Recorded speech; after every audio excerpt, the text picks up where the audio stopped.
jemaat PRJ yang dikasih Tuhan. Shalom sekali lagi. Puji nama Tuhan. Saya yakin dan percaya kita ada di tempat ini untuk kita mau memberi yang terbaik buat Tuhan. Amin. Saya mengundang kita semua bangkit berdiri. Kita mau bersatu hati menaikkan doa syafaat kita di hadapan Tuhan. Sungguh kami bersyukur Tuhan buat kasih sayang-Mu yang begitu luar biasa yang Kau nyatakan di dalam kehidupan kami. Kalau kami ada Tuhan sampai saat ini, itu terbukti karena anugerah-Mu yang Kau limpahkan buat setiap kami. Terima kasih Tuhan. Dan saat ini kami membawa bangsa kami Indonesia ke dalam tangan Tuhan. Kami percaya Tuhan memberkati bangsa kami dengan perlindungan yang sempurna. Pemulihan, kebangkitan Tuhan sedang kerjakan atas bangsa kami. Kami percaya Tuhan, Indonesia akan pulih lebih cepat dan bangkit lebih kuat lagi di dalam nama Tuhan Yesus. Kami berdoa Tuhan untuk Bapak Presiden Prabowo dan wakilnya Bapak Gibran dan seluruh pejabat pemerintahan yang ada Tuhan, mulai dari pusat sampai ke daerah, biar roh takut akan Tuhan ada atas mereka. Hikmat dan tuntunan Tuhan menjadi bagian mereka Tuhan. Di dalam mereka mengambil setiap keputusan dan kebijakan dengan baik, benar dan penuh pertimbangan, sehingga terjadi stabilitas ekonomi dan energi Tuhan di dalam nama Tuhan Yesus. Kami percaya Indonesia akan terhindar dari krisis global, sebab Indonesia ada di dalam tangan-Mu Tuhan. Indonesia ada di hati-Mu, dan kami percaya keamanan dan kedamaian, kesejahteraan Tuhan berikan atas bangsa kami Indonesia. Kami berdoa Tuhan untuk Gembala Sidang Paniko dan Gembala CK7 Dr. Rianto yang kami kasihi. Tuhan memberkati kedua hamba-Mu di dalam pelayanan dan penggembalaannya. Biar urapan ilahi, mujizat dan tanda-tanda heran menyertai kedua hamba-Mu dimanapun mereka berada, kemanapun kaki mereka berpijak. Di situ ada kemuliaan Tuhan yang dinyatakan, kesehatan yang terbaik dan umur yang panjang Tuhan limpahkan kepada kedua hamba-Mu, dan keluarga besarnya ada di dalam berkat dan perlindungan Tuhan. Kami berdoa Tuhan saat ini untuk generasi Yeremia yang ada di bangsa kami dan yang ada di gereja kami Tuhan. Kami perkatakan mereka akan bangkit menjadi penuai-penuai di akhir zaman ini, yang akan membawa terang Kristus, yang akan memberitakan kabar baik dan menjangkau jiwa-jiwa dan menjadikannya murid-murid Kristus. Dan biarlah kuasa Roh Kudus-Mu menyertai mereka Tuhan dimanapun mereka berada, sehingga setiap lutut bertelut, setiap lidah mengaku bahwa Yesus Kristus adalah Tuhan dan Juru Selamat. Hikmat-Mu Tuhan, berkat-Mu menjadi bagian mereka, baik di dalam studi, pekerjaan, bahkan usaha mereka Tuhan.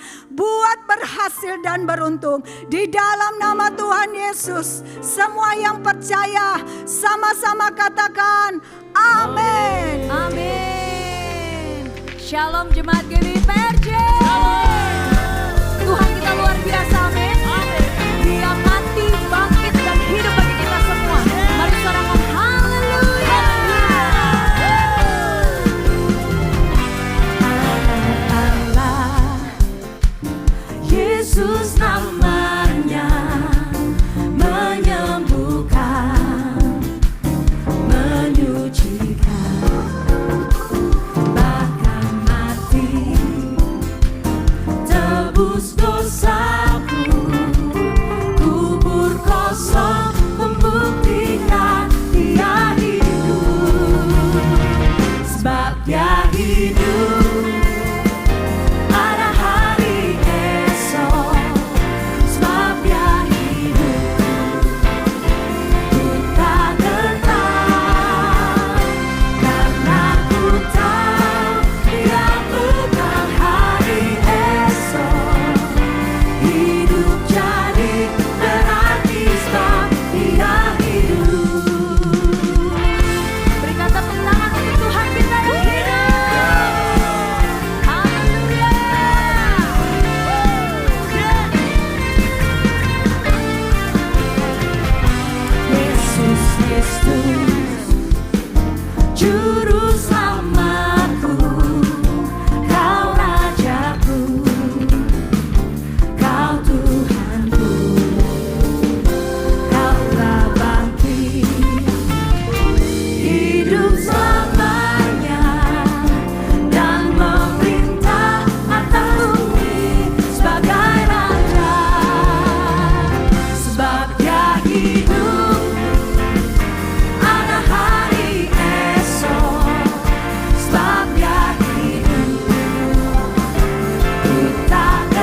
lagi Bapak Ibu Saudara.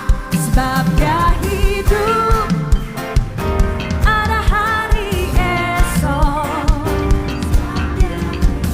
Kami tidak akan gentar Tuhan.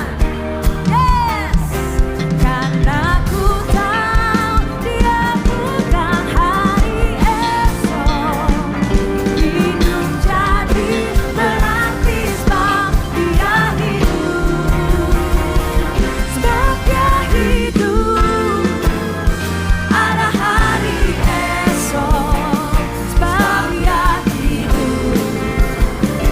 Ku tak gentar karena ku tahu Dia bukan hari esok. Hidup jadi berarti sebab Dia hidup. Nyatakan dengan yakin. Hidup jadi berarti sebab Dia hidup. Amin. Hidup jadi berarti sebab Dia hidup. Sarangan haleluya. Terima kasih Tuhan. Mari umat pemenang, sama-sama kita berikan tepuk tangan buat Tuhan kita. Haleluya. Kita percaya sebab oleh darah anak domba kita dijadikan pemenang. Amin. Come on. Come on GBMR, angkat suaramu. Sekarang telah tiba keselamatan dan kuasa dan pemerintahan Allah kita, kuasanya yang diurapinya, karena telah dilemparkannya para pendakwa kita. Mari sekali lagi, lebih lagi, come on. Sekarang telah tiba keselamatan dan kuasa, amin, dan pemerintahan Allah kita, kuasanya yang diurapinya, karena telah dilemparkannya para pendakwa kita. Let's go. Oleh darah anak domba, oleh kesaksian kita, iblis dikalahkan, kuasanya dihancurkan oleh darah anak domba. Engkau yang percaya sama-sama katakan yeah. Come on, lebih lagi kayak WWD. Let's go. Sekarang telah tiba keselamatan dan kuasa dan pemerintahan Allah, amin, kuasanya yang diurapinya, karena telah dilemparkannya para pendakwa kita. Let's go. Oleh darah anak domba, oleh kesaksian kita. Mari katakan, iblis dikalahkan, kuasanya dihancurkan oleh darah anak domba. Sekali lagi nyatakan, oleh darah anak domba, amin, oleh kesaksian kita. Iblis dikalahkan, kuasanya dihancurkan oleh darah anak domba. Mari engkau yang percaya, sama-sama kita berikan tepuk tangan yang panjang buat Tuhan kita. Sorakan haleluya.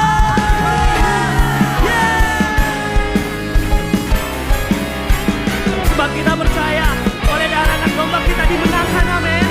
Oleh darah anak domba kita dibebaskan, amin.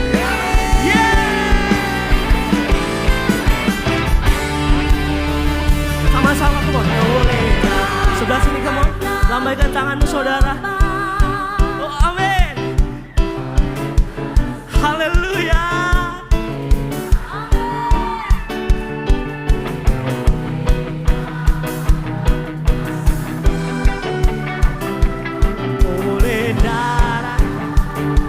sebelah sini. Come on, let's go, lebih lagi, let's go.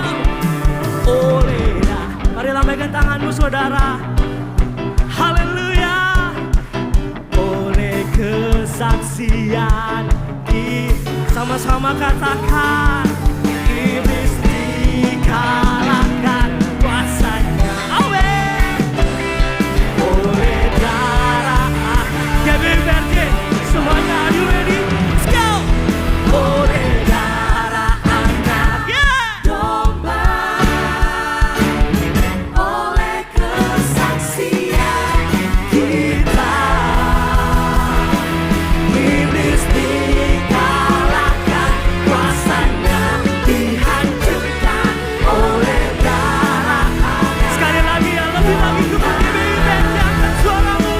Oleh darah anak domba, oleh kesaksian kita, amin. Iblis dikalahkan, kuasanya dihancurkan oleh darah anak domba.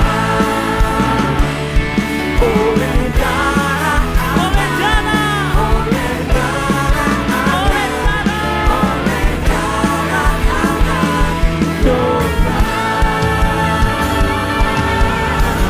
Umat yang merasakan kemenangan Tuhan, sama-sama kita berikan tepuk tangan buat Tuhan kita yang meriah Tuhan. Haleluya. Kau yang percaya, sekali lagi kita berikan tepuk tangan yang meriah buat Tuhan kita. Haleluya. Mari Bapak Ibu Saudara silakan duduk kembali dalam hadirat Tuhan. Haleluya. Selanjutnya kita akan menyaksikan news untuk sepekan. Tim multimedia kami persilahkan.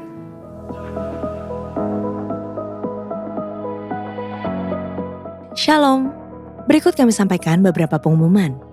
Ibadah Raya Hari Minggu 19 April 2026, pukul 7, 9, dan 11.30 waktu Indonesia Barat dilayani oleh Pastor Tilio Lopman. Pukul 16.30 waktu Indonesia Barat dilayani oleh Dr. Cici Nugraha. PRJ Mandarin Service pukul 9 waktu Indonesia Barat dilayani oleh Pendeta Immanuel Kristo. Ibadah Raya disertai dengan ibadah King's Kid, ibadah anak berkebutuhan khusus, Little Blessing Toddler, Sekolah Minggu,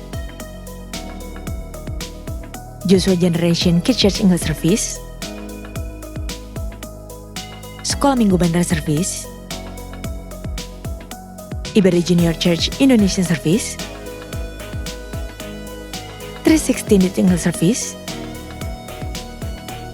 dan ibadah 2 PM yang adult dan couple service. Tidak ada makanan tunggal yang dapat menghentikan sepenuhnya sel kanker. Pengobatan kanker harus melalui metode medis yang disarankan oleh dokter.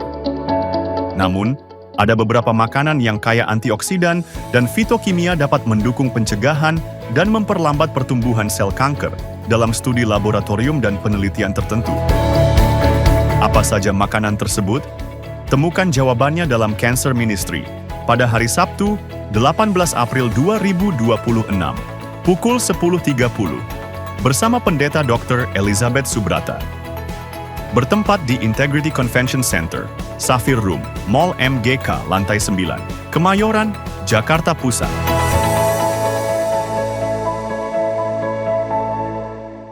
God is in this story. Halo, nama saya Evelyn, saya berumur 10 tahun. Saya akan berceritakan tentang pengalaman saya di Kids Camp. Saya merasakan hadirat Tuhan. Rasanya itu seperti Tuhan memeluk saya dan rasanya damai dan tenang. Dan sekarang saya menjadi tidak takut karena saya mengerti jika Tuhan itu selalu ada di samping saya dan selalu menjaga saya.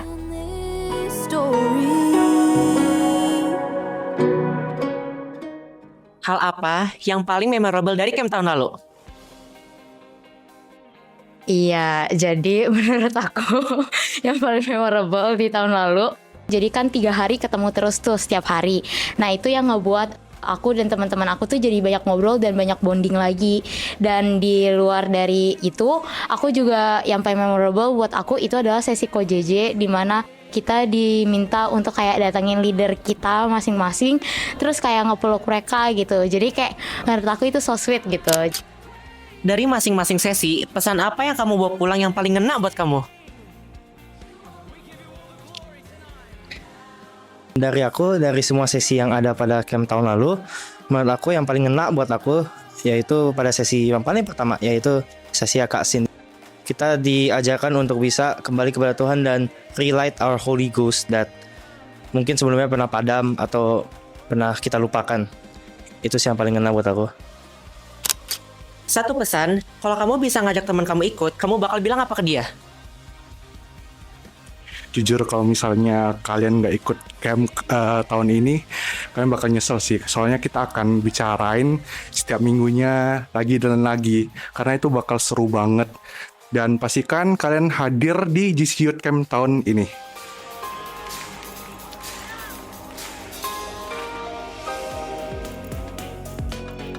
Untuk info lengkap seluruh kegiatan GBPRJ CK7, maka Bapak Ibu dapat follow sosial media GBPRJ baik di Instagram, TikTok, maupun Facebook.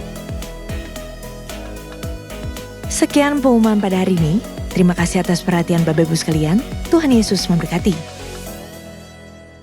Shalom Om Tante dan teman-teman semua. Shalom. Baik Om Tante dan teman-teman semua, perkenalkan saya Frans Anugrah Lase. Saya melayani sebagai koordinator dari Junior Teens Community GBI PRJ. Om Tante dan teman-teman semua, izinkan saya untuk kembali menyampaikan pengumuman bahwa kita akan melaksanakan JC Youth Camp CK7 tahun 2026 di tanggal 16 sampai 18 Juni 2026. JC Youth Camp CK7 tahun ini sangat luar biasa Om Tante dan teman-teman, karena kita akan dilayani oleh 3 orang hamba Tuhan yang sangat luar biasa. Ada Bang Pen, influencer yang sangat dikenal oleh anak-anak muda, kemudian ada Kak Sin dan Kak Charlie, pelayan Tuhan yang melayani generasi yang melayani anak muda selama 10-20 tahun terakhir. Om Tante dan teman-teman semua, bahwa saya yakin dan percaya generasi Yeremia akan dipakai Tuhan secara luar biasa. Dan melalui JC Youth Camp ini saya juga rindu teman-teman yang berumur 12 tahun sampai 25 tahun boleh bergabung bersama-sama dengan kegiatan Youth Camp ini. Di JC Youth Camp ini kita akan bersama-sama memuji Tuhan, menyembah Tuhan, mendengarkan firman Tuhan, dan yang pasti kita akan bersama-sama bertumbuh di dalam pengenalan akan Tuhan. Ada 2 hal Bapak Ibu, Om Tante dan teman-teman semua, mengapa JC Youth Camp CK7 ini sangat penting untuk diikuti. Karena kami melihat bahwa setelah pelaksanaan JC Youth Camp, kami melihat banyak peserta Youth Camp itu yang mengikuti ataupun tertanam di dalam komunitas anak-anak muda. Mereka memberikan diri untuk melayani Tuhan, mereka semakin rajin untuk membaca firman Tuhan, memuji menyembah Tuhan. Kita melihat bahwa kesertaan anak-anak muda dalam JC Youth Camp ini membangun juga hubungan pribadi mereka dengan Tuhan. Selain membangun pertumbuhan rohani dengan Tuhan, kami juga melihat bahwa teman-teman ini juga memberikan diri untuk melayani dan tertumbuh dan tertanam di dalam komunitas yang tepat. Mereka mengenal dengan teman-teman seusianya, mereka fokus untuk mencari Tuhan bersama-sama dengan teman-temannya. Dan kemudian juga yang kedua, Bapak Ibu, Om Tante dan teman-teman semua, JC Youth Camp CK7 pada kali ini juga ada baptisannya. Setelah peserta nanti mendapatkan firman Tuhan, peserta mendapatkan pengurapan yang daripada Tuhan, akan ditutup momentumnya dengan baptisan. Sehingga Bapak Ibu, Om Tante dan teman-teman semua, JC Youth Camp CK7 tahun 2026 ini saya yakin dan percaya akan sangat luar biasa, di mana Tuhan akan melawat generasi Yeremia, Tuhan akan melawat anak-anak mudanya di gereja kita ini. Oleh karena itu Bapak Ibu, Om Tante dan teman-teman semua, apabila Bapak Ibu, Om Tante dan teman-teman ingin mendaftarkan diri dalam JC Youth Camp CK7 2026, boleh di-scan link QR Code di depan, atau kalau misalnya teman-teman mau memiliki pertanyaan lebih lanjut, bisa menghubungi kami, ada di meja depan di belakang, ataupun bisa ditanyakan kepada kami langsung di lantai 9 di Crystal Room. Sekali lagi Bapak Ibu, Om Tante dan teman-teman semua, saya yakin kita semua akan dipakai Tuhan menjadi bagian dalam rencananya untuk melakukan penggenapan amanat agung, amin. Mari Bapak Ibu, Om Tante dan teman-teman semua, silakan untuk didaftarkan. Apabila ada pertanyaan lebih lanjut, sekali lagi kami ada di depan dan bisa ditemui di lantai 9 di bawah. Demikian dapat saya sampaikan, sampai bertemu di JC Youth Camp 2026 nanti. Tuhan Yesus memberkati, shalom.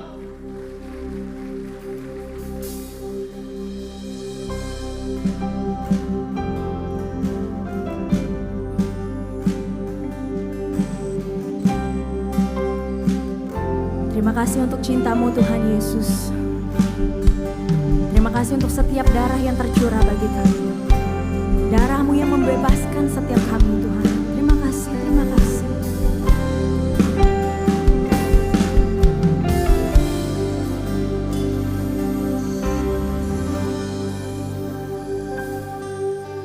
Sukacitaku penuh, ku bermazmur bagimu, karena ku tahu ku telah ditebus oleh curahan darah-Mu. Ku menari bagimu, ku memuji nama-Mu, karena ku tahu ku berkemenangan oleh curahan darah-Mu. Darah-Mu Yesus sucikan aku, darah-Mu Yesus bebaskanku,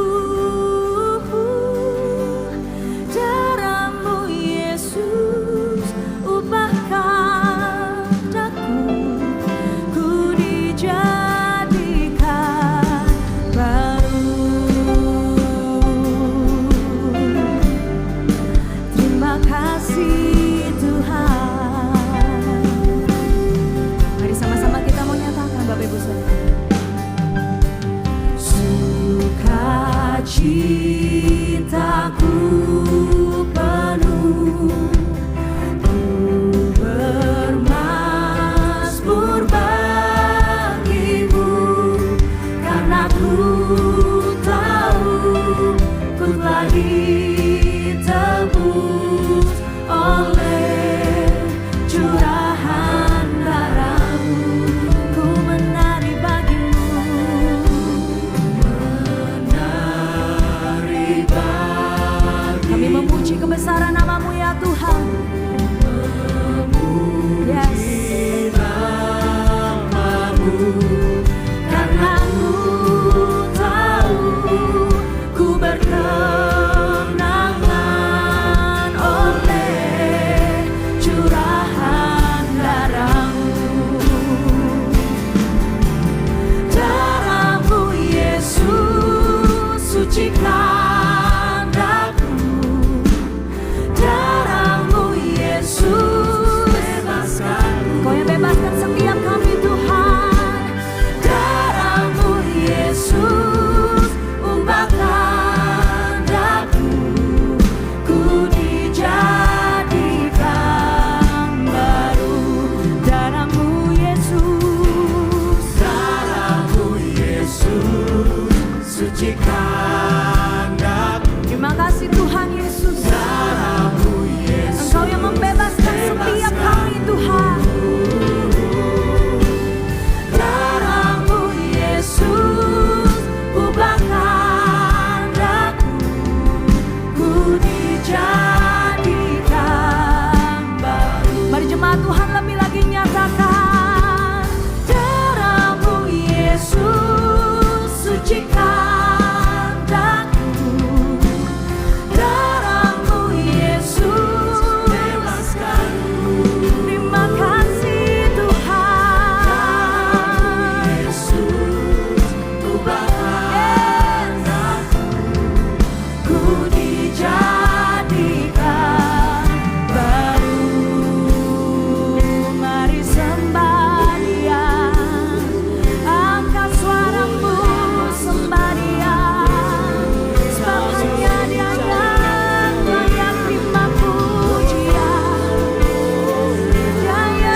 Mari jemaat Tuhan, darah-Mu Yesus,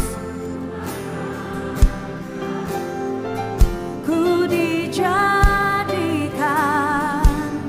Mari angkat kedua tanganmu, nyatakan bersama-sama.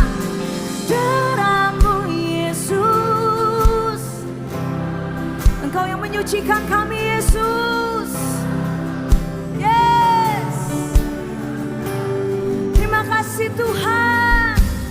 Darah-Mu Yesus, ubahkan daku, ku dijadikan baru. Nyatakan darah-Mu Yesus, darah-Mu Yesus, sucikan kami.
hadirat-Mu Tuhan.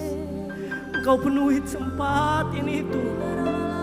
Engkau penuhi Tuhan dengan kuasa-Mu. Nayaralabas, nayaralabas. Kiaralabaya, labaya, labaya.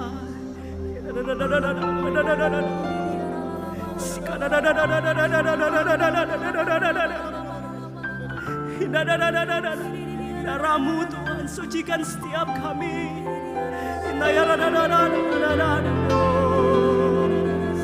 Terima kasih Tuhan.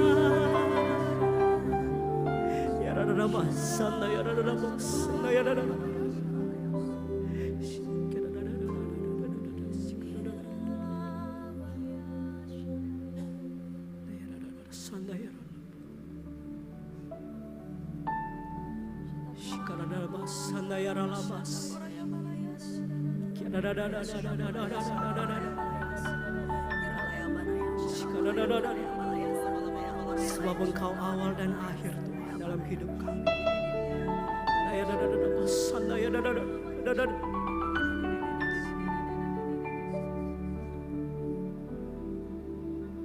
You are Alpha and Omega.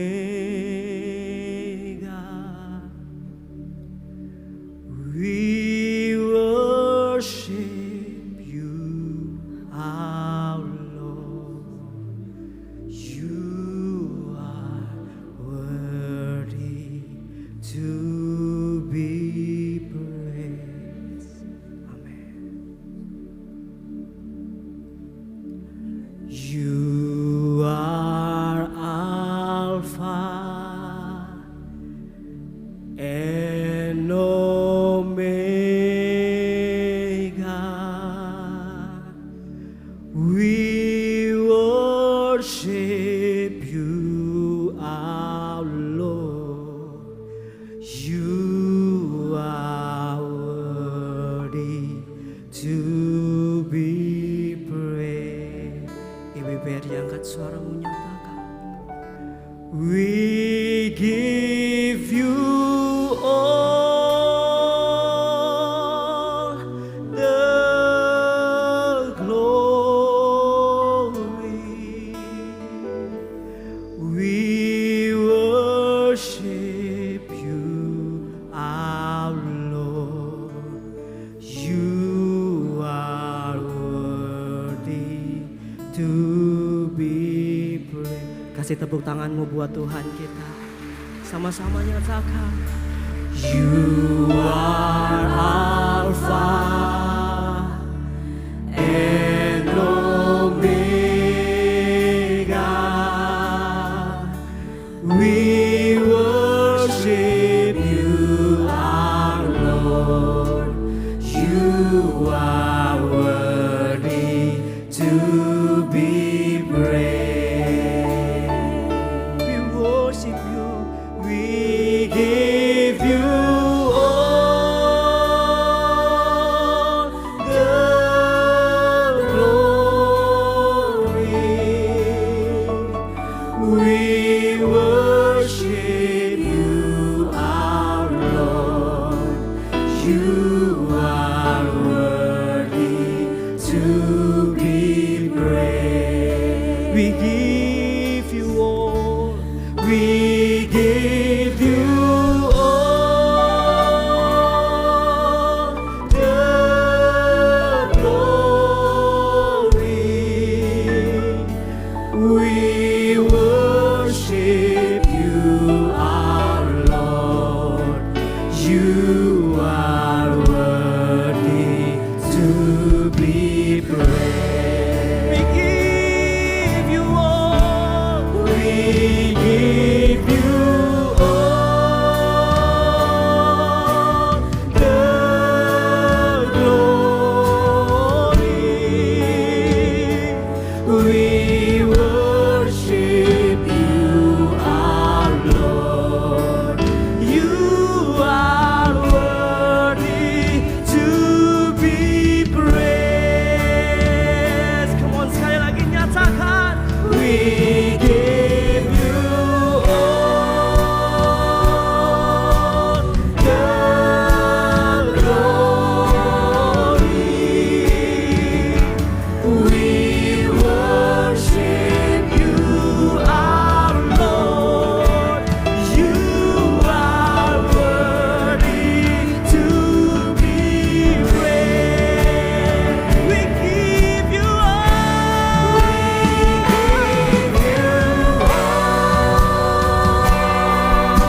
We give you all the glory.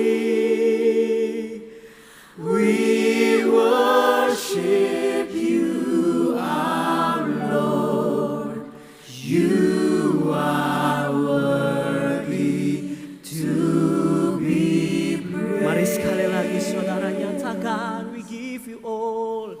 We give you all the glory.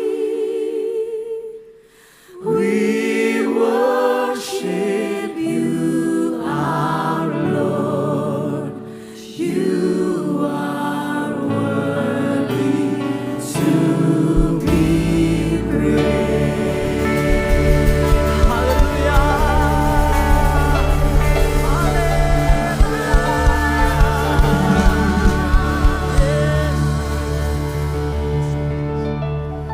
Terima kasih Tuhan, terima kasih.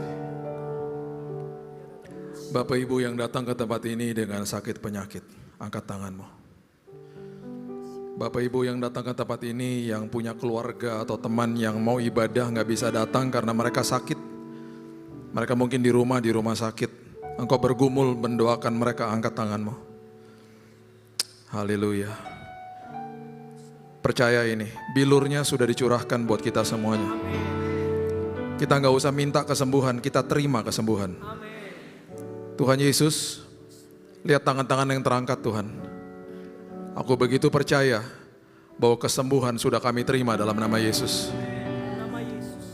Pegang bagian-bagian tubuhmu yang sakit.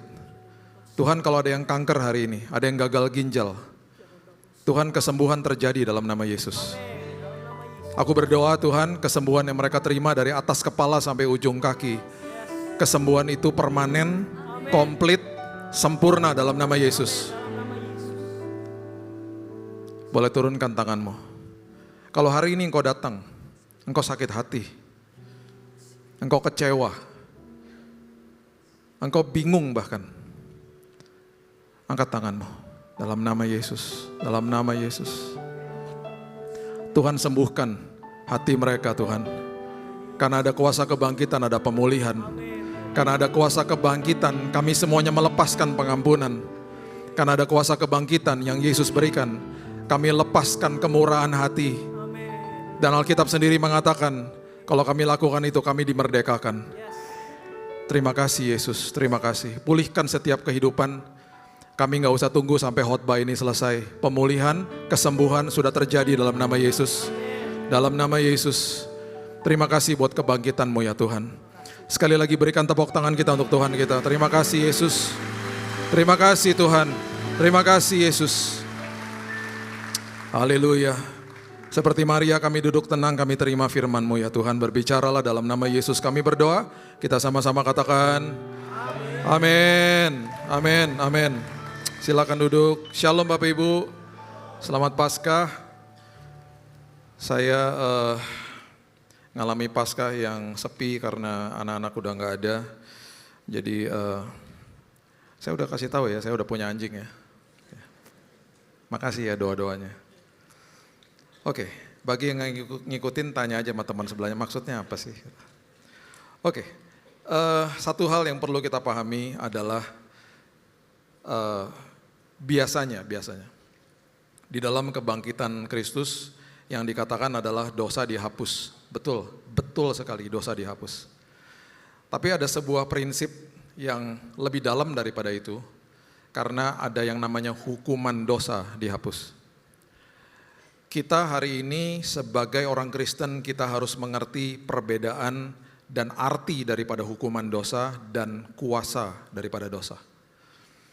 Waktu manusia pertama kali dikasih tahu sama Tuhan untuk tidak makan buah pengetahuan baik dan jahat, itu berarti manusia hidup di dalam tatanan firman yang adalah tatanan kehidupan yang diberikan kebebasan untuk memilih. Tidak ada satupun manusia diciptakan sama Tuhan tanpa sebuah pilihan. Itu sebabnya mengasihi Tuhan Allahmu dengan segenap hatimu itu adalah pilihan. Itu sebabnya kasih, mengasihi, itu kalau tidak ada pilihan, itu bukan kasih yang sejati. Manusia kita tidak pernah diciptakan robot, kita diciptakan diberikan pilihan.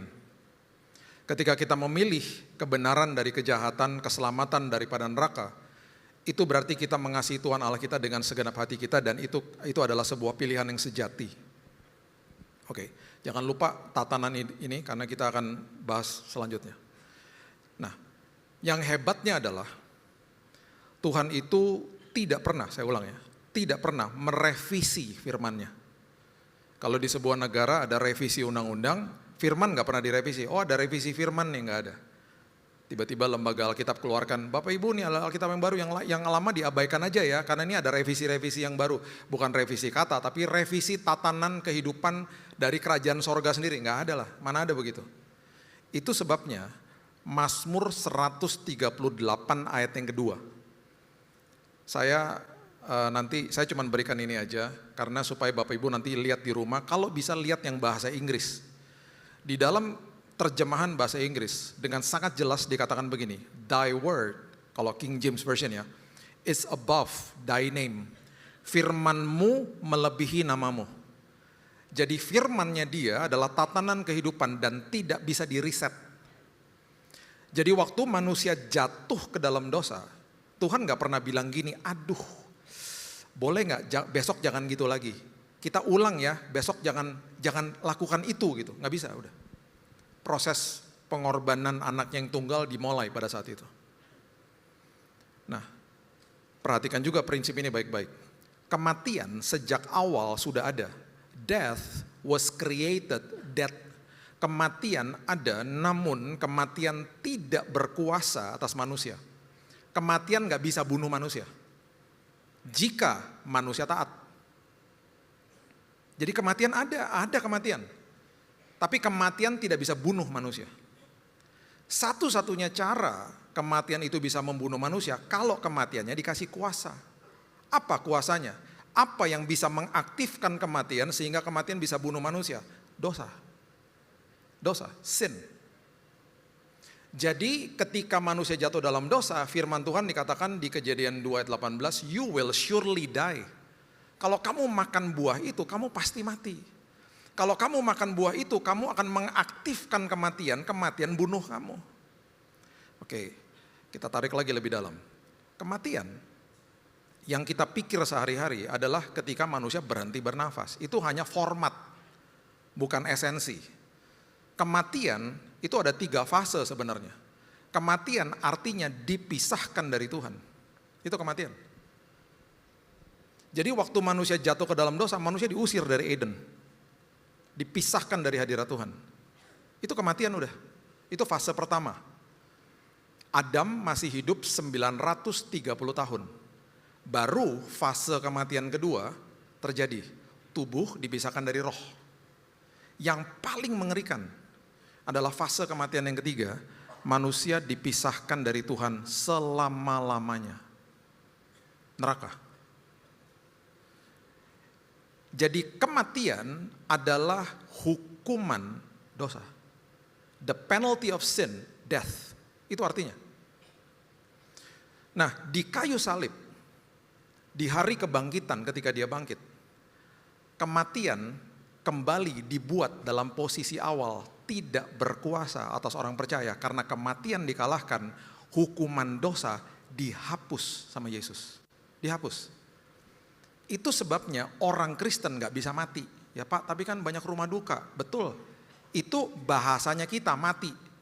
Lebih tepatnya orang Kristen meninggalkan dunia karena di detik kita tutup mata, di detik yang sama kita bangkit di pangkuan Bapa di sorga karena kematian tidak berkuasa atas orang percaya. Yes, berikan tepuk tangan untuk Tuhan kita.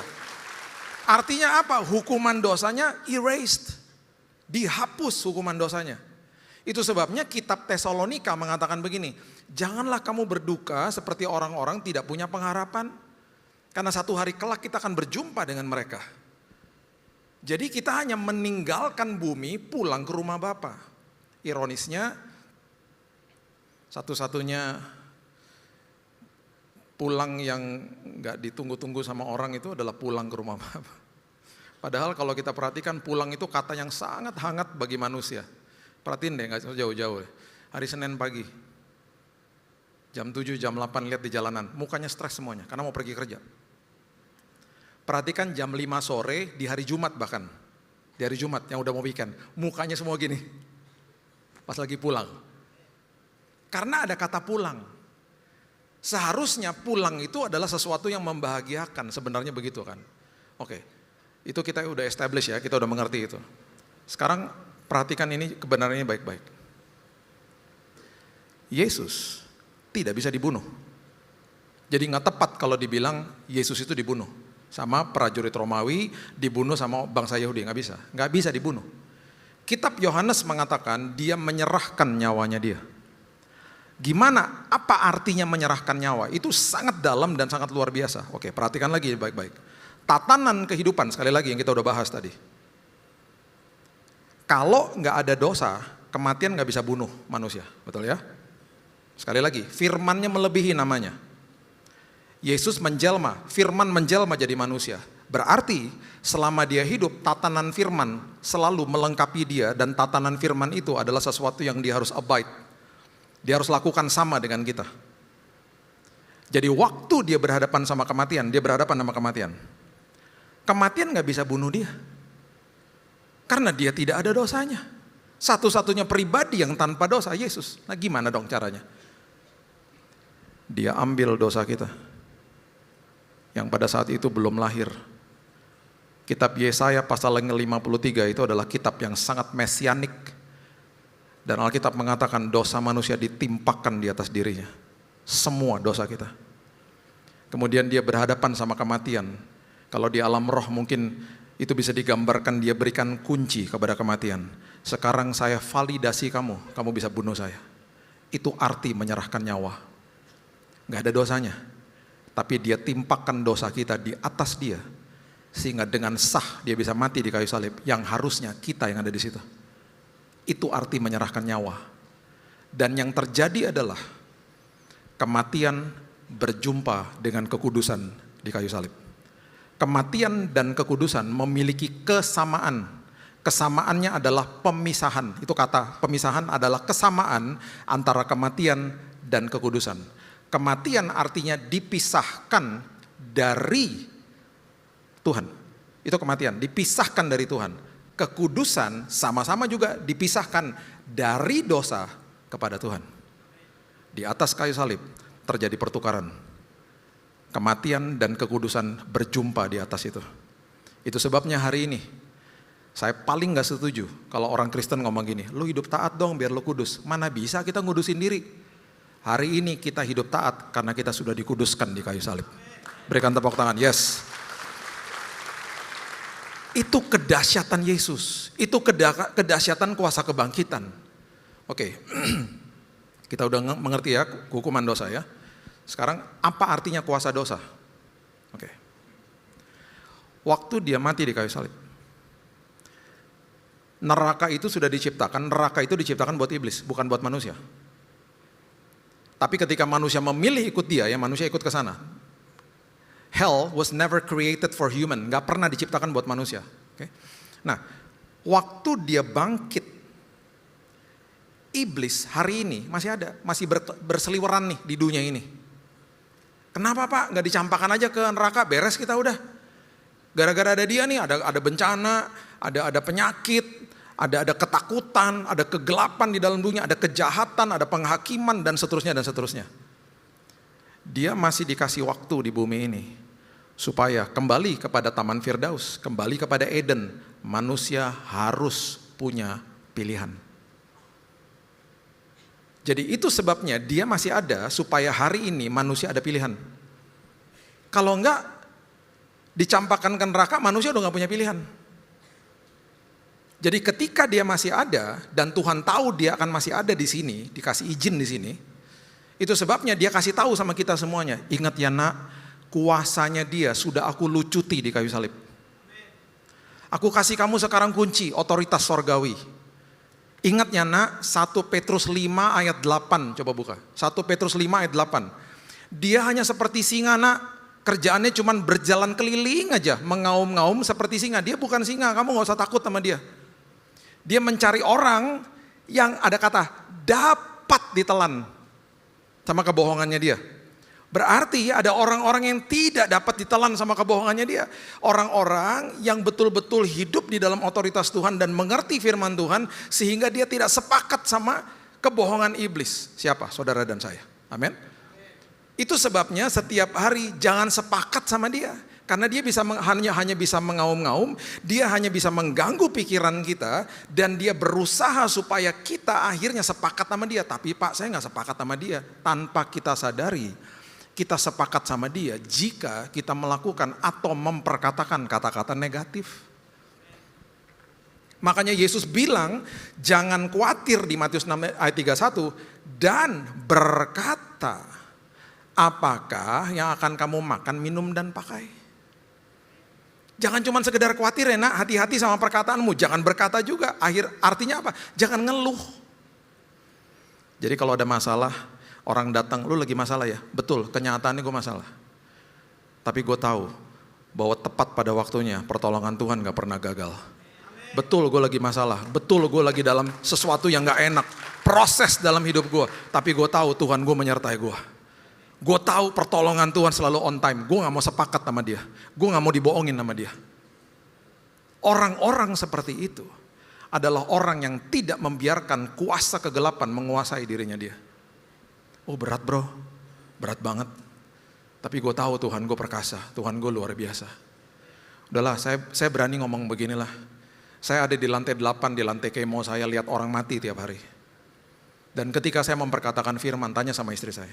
Kita berdua jalan dalam kelegaan setiap hari. Hasil tes darah saya setiap hari gak baik kok. Makin hancur, makin buruk dan seterusnya. Divonis mati 3 bulan. 85% dari darah saya udah kanker semuanya. Udah gak ada harapan di mata manusia. Tapi ketika berjalan di dalam firman kebenaran, kelegaan diberikan, damai sejahtera diberikan, dalam hitungan 1 bulan dari 85% tinggal 0% hilang kankernya. Itu Tuhan. Dokter saya bukan dokter orang percaya.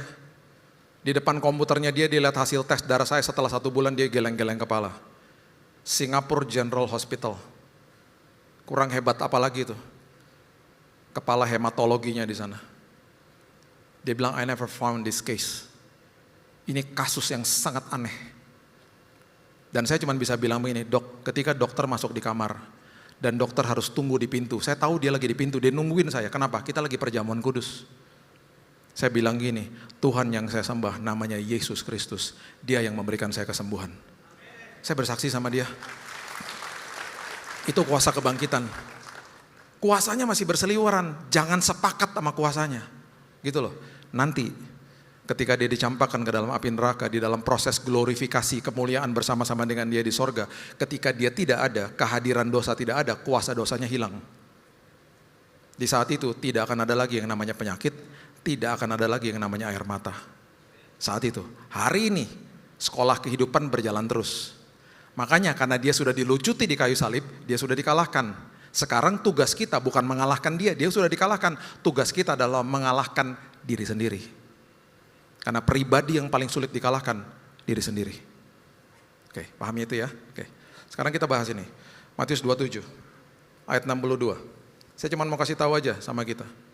Bahwa ketika dia masih dikasih kesempatan, kesempatan pertama yang dia gunakan di bumi ini setelah Yesus bangkit apa? Coba lihat ini. Matius 27, ayat 62 sampai 66. Keesokan harinya, yaitu sesudah hari persiapan, datanglah imam-imam kepala, orang-orang Farisi bersama-sama menghadap Pilatus. Dan mereka berkata, Tuan, kami ingat bahwa si penyesat itu, si Yesus itu, si penyesat itu, kurang ajar nih orang-orang. Sewaktu hidupnya berkata, sesudah 3 hari aku akan bangkit. Mereka datang ke Pilatus rame-rame, ini orang-orang agamawi lah, datang. Bos, dulu ya dia pernah ngomong bos, dia mau bangkit di hari yang ketiga. Nah gini bos, kita gak percaya sih, mereka gak percaya dia akan bangkit. Karena kalau kita bicara soal mahkamah agama itu namanya Sanhedrin. Sanhedrin di dalamnya itu ada Saduki, the Sadducees. Orang Saduki itu ya, orang-orang itu adalah orang-orang yang tidak percaya dengan adi kodrati. Mereka nggak percaya sama kebangkitan, hidup kekal, nggak percaya mereka. Orang Saduki itu lebih dikit jumlahnya daripada Farisi. Farisi yang biasanya konseling, Saduki itu yang lebih sombong lah. Jubahnya mereka tuh lebih bagus-bagus, lebih kaya lah mereka. Oh mereka nggak percaya, mereka logika tinggi lah udah. Nah itu mereka masuk ke dalam kelompok itu, the Sanhedrin, mahkamah agama Alkitab bilang.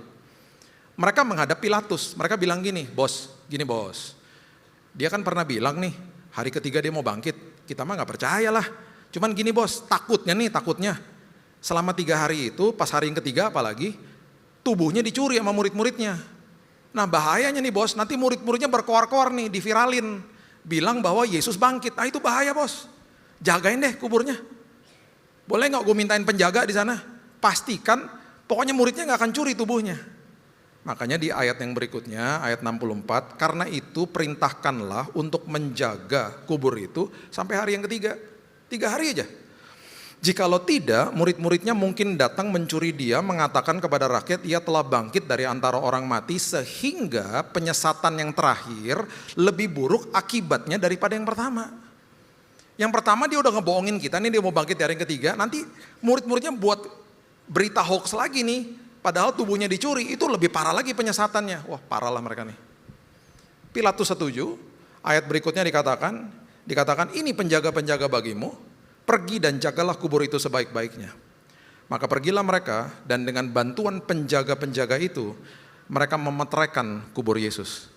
Batu, meterai, penjaga. Matius 28 mengatakan begini, setelah hari Sabat lewat, menjelang menyingsingnya fajar pada hari pertama minggu itu, pergilah Maria Magdalena dan Maria yang lain menengok kubur itu. Saat itu yang terjadi adalah gempa bumi yang hebat, sebab seorang malaikat Tuhan turun, datang ke batu, menggulingkan batu dan duduk di atas batunya. Turun, datang, menggulingkan, duduk di atasnya. Itu lambang daripada sebuah kedudukan daripada sistem kerajaan. Ketika batunya diduduki, kemenangan terjadi. Itu maksudnya. Itu is a sign of a victory. Lambang kemenangan. Oke? Turun, datang, guling, duduk. Batu digulingkan, itu bukan supaya Yesusnya keluar, bukan. Batu digulingkan supaya kita lihat ke dalam, Yesus sudah nggak ada. Karena dia udah bangkit. Artinya, batu, meterai, penjaga, rencana, siasat manusia tidak akan pernah bisa menggagalkan rencana Tuhan atas hidupmu. Gak pernah bisa. Jadi apapun mungkin harapan yang sedang pupus hari ini, seolah-olah ada batu, ada usaha manusia, apapun. Saya mau beritahu kepada kita, rencana Tuhan atas hidupmu gak pernah bisa digagalkan. Itulah kuasa kebangkitan. Dia bangkit, dia menembus ruang. Dan dia nyatakan bahwa ada perkara yang sangat besar, yaitu hukuman dosa sudah dihapus sama dia. Itu yang terjadi. Oke, di dalam peristiwa ini, mereka ketakutan. Penjaganya melongok juga pasti ke dalam, ketakutan bahwa Yesus sudah nggak ada. Oke, mereka melapor kepada mahkamah agama. Lihat, kebohongan pertama atau dosa pertama yang dilakukan sama iblis ketika dia masih diberikan kesempatan adalah kebohongan. Sama seperti di Eden, di Firdaus. Dosa pertama, mereka dibohongin, mereka percaya, mereka jatuh dalam dosa. Kembali, ketika dikasih kesempatan, dia terus-menerus berbohong. Itu sebabnya tuduhan, siasat ketakutan, siasat kekhawatiran yang dia lontarkan dalam hidupmu, itu semua kebohongan. Percaya sama firman Tuhan. Katakan firman Tuhan atas hidupmu. Jangan percaya sama apapun yang dia katakan atas hidupmu. Ya, itu sebabnya meteraikan hidupmu dengan firman setiap hari. Ya, coba lihat ini. Matius 28. Ayatnya yang ke-12 dan 13. Dan sesudah berunding dengan tua-tua, mereka mengambil keputusan nih, para mahkamah agama. Lalu memberikan sejumlah besar uang kepada serdadu-serdadu. Disuap mereka disuap. Gue suap ya, lo tolong viralin ya. Jahat. Nih, kamu harus mengatakan bahwa murid-muridnya datang malam-malam dan mencurinya, mencuri tubuhnya. Nah ini bodohnya begini nih. Bilang aja murid-murid itu datang mencuri tubuhnya ketika kamu sedang apa? Emangnya tahu kalau tidur siapa yang mencuri? Bodoh kan? Itulah iblis. Makanya di dalam kebohongannya, kandungan daripada kebohongan selalu kebodohan. Kita dibodoh-bodohin. Jadi hati-hati Bapak Ibu, ini kesempatan pertama loh. Yesusnya baru bangkit, dosa pertama yang dilakukan, boom, hoax, kebohongan. Makanya apapun yang dia lontarkan dalam hidup kita sehari-hari, meteraikan hidupmu, perisaikan hidupmu dengan firman Tuhan. Tanpa itu kita stres. Kita akhirnya ngomong sendiri, kita berasumsi sendiri, kita stres sendiri. Oke.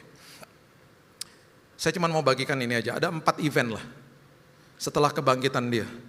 Yesus itu suka pakai orang-orang yang tidak direken sama dunia, orang-orang yang nggak dianggap dan seterusnya dan seterusnya. Orang pertama yang berjumpa dengan Yesus waktu dia baru bangkit adalah seorang wanita namanya Maria Magdalena. Pernah kerasukan setan, dibebaskan sama Yesus. Dia sayang banget sama Yesus. Dia berdiri di depan kayu salib. Dan waktu Yesus dikubur itu mungkin dia pelukin itu batu karena dia terus ada di situ. Dia sedih, dia hancur. Sepertinya kehilangan harapan. Orang pertama yang dijumpai sama Yesus adalah orang yang paling sedih. Dan orang seperti itu adalah orang yang juga tidak direken sama bangsa Yahudi karena dia adalah seorang wanita. Hari ini, kalau mungkin engkau datang ke tempat ini dan berpikir, siapa sih gua? Gak ada juga orang yang tahu siapa gua. Gak ada juga orang yang tahu kesedihan hatiku. Oh jangan salah, Hagar adalah hamba daripada Sarah, orang Mesir, bukan Yahudi. Di padang gurun ketika dia kabur, Tuhan jumpai dia sampai keluar kalimat, engkaulah Allah El Roy, Tuhan yang memperhatikan aku. Saya mau beritahu kepada kita semuanya, Tuhan memperhatikan setiap kita secara detail karena dia adalah Tuhan yang maha tahu, maha kuasa, dan maha hadir atas hidupmu. Dia adalah Tuhan yang memperhatikan kesedihan hidupmu. Engkau datang dengan beban berat, dengan kesedihan, dia ada di situ, dia datang di tengah-tengah kesedihan hidupmu.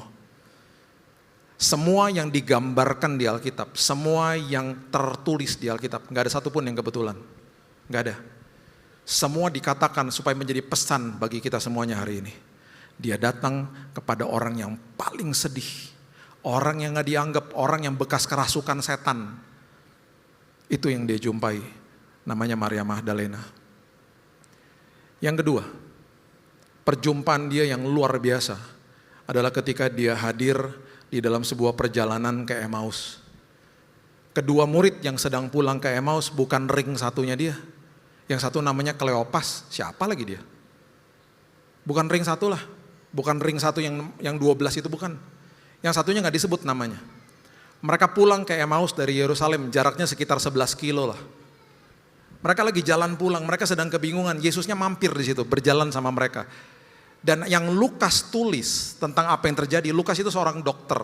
Dia tuh detail kalau nulis. Dia lagi ngasih tahu pesan sama kita. Yang dia sedang lakukan, dia ada bersama dengan mereka, dia jalan sama mereka dan mereka sepertinya matanya dibutakan. Itu adalah sebuah persiapan sebenarnya. Karena sebentar lagi secara fisik dia tidak ada lagi di bumi. Secara fisik ya. Dia aja di bumi ini selama 40 hari, setelah itu dia naik ke sorga, yang diwariskan adalah Roh Kudus yang tinggal di dalam sini. Hari ini modalnya kita adalah firman. Kita gak bisa lihat dia secara fisik. Makanya dia mampir dalam kehidupan mereka, memberikan sebuah pesan yang luar biasa kepada mereka. Lukas pasalnya yang ke-24, coba lihat sama-sama. Lukas pasal yang ke-24 ayat yang ke-19 sampai 21 mengatakan begini. Yesus tanya sama mereka, apakah itu? Apa sih yang kamu perbincangkan berdua? Mereka masih nggak tahu loh itu Yesus. Jawab mereka, apa yang terjadi dengan Yesus orang Nazaret? Dia adalah seorang nabi berkuasa dalam pekerjaan dan perkataan di hadapan Allah dan di depan seluruh bangsa kami. Tetapi imam-imam kepala dan pemimpin-pemimpin kami telah menyerahkan dia untuk dihukum mati dan mereka telah menyalibkan dia. Nah ini kalimat yang betul-betul, ini konteksnya mereka bingung lah pokoknya. Ya. Ini mereka sangat kebingungan, mereka bahkan gak percaya dan mereka gak percaya bahwa Yesus itu udah bangkit. Katanya dia udah bangkit, mereka masih gundah lah hatinya. Padahal kami dahulu mengharapkan bahwa dialah yang datang untuk, nah ini kesalahannya nih, ini yang membuat mereka bingung. Dia datang untuk membebaskan bangsa Israel.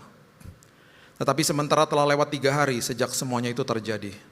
Membebaskan bangsa Israel itu artinya adalah membebaskan mereka dari penjajahan Romawi.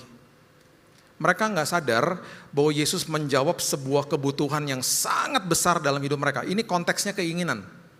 Makanya di Minggu Palem sebelum Yesus disalibkan, ketika dia masuk ke Yerusalem di atas keledai, itu juga sebuah lambang kerajaan yang luar biasa. Raja yang rendah hati, nggak di atas kuda. Itu apa yang digunakan di Alkitab, baik itu dari nomor lah, itu semua ada artinya. Raja yang rendah hati, nggak naik kuda lah. Dia suruh muridnya, Pak, pakai keledai aja. Itu symbol, it's a symbol. Dia masuk ke Yerusalem, mereka teriaklah, Hosana, Hosana. Arti Hosana adalah, selamatkan kami, save us, O King of Jude. Selamatkan kami, Raja Yahudi. Mereka berpikir, dia datang dengan kuda yang luar biasa, dia menjadi seorang pejuang yang luar biasa, membebaskan mereka dari penjajahan Romawi. Apa itu konteksnya? Keinginan. Di perjalanan ke Emmaus, Yesus sedang ngajarin mereka dan kita hari ini yang sedang bingung. Saya datang untuk menjawab dan membawa dan memperhatikan kebutuhan kamu, bukan keinginan. Keinginan kalau tidak terregulasi apalagi, nggak akan dikasih sama dia. Yang dia jawab adalah kebutuhan, baru keinginan, atau tidak sama sekali keinginan yang dijawab. Itu sebabnya setelah mereka sadar bahwa Yesus datang bukan untuk membebaskan mereka dari penjajahan Romawi, kalimat itu berubah Bapak Ibu, salibkan dia. Oh ternyata bukan bebasin kita ya, ternyata bukan ya, salibin aja. Banyak orang datang kepada Tuhan bawa keinginannya. Ketika tidak dijawab atau belum dijawab atau dijawabnya beda, kecewa sama Tuhan. Makanya banyak orang Kristen kecewa sama Tuhan.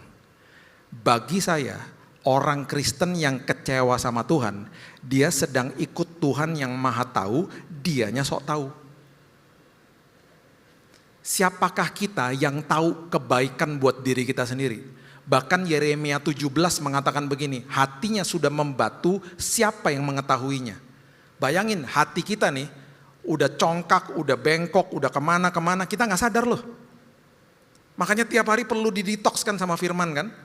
Tiap hari bukan sekedar hanya baca firman, biar firman harus baca kita. Firman tuh harus jadi cermin buat hidup kita. Dan jangan banding-bandingkan hidup kita dengan orang lain. Bandingkan hidupmu dengan, saya harus bandingkan hidup saya dengan versi Billy Lantang 2025. Kalau Android aja sekarang lebih baik versinya, saya juga harus lebih baik dong.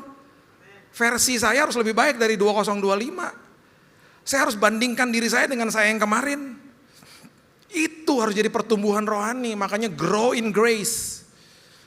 Petrus bilang kalau kamu bertumbuhnya ada apa? Di dalam Injil kasih karunia, gak ada Injil yang lain.